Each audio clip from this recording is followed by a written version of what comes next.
আলহামদুলিল্লাহ, মাশাল্লাহ আমার শখের মুরগিগুলো বেশ একটু বড় হয়েছে। দেখতে পাচ্ছেন এগুলো হচ্ছে সিল্ক ব্রাহ্মা,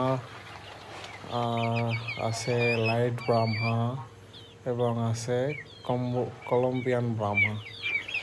সবগুলো বিদেশি মুরগি। অনেক শখ করে এনেছিলাম মুরগিগুলো। অনেক ছোট বাচ্চা এনেছিলাম, 1 সপ্তাহ বাচ্চা এনেছিলাম।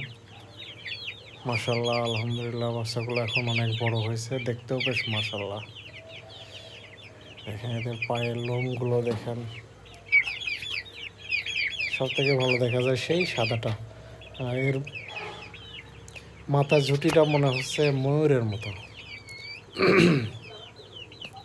মাশাল্লাহ মুরগিগুলো বেশ বড় হয়েছে, দেখা যাক কতদিন পুষতে পারি। সবাই লাইক করেন, কমেন্ট করেন। আল্লাহ হাফেজ।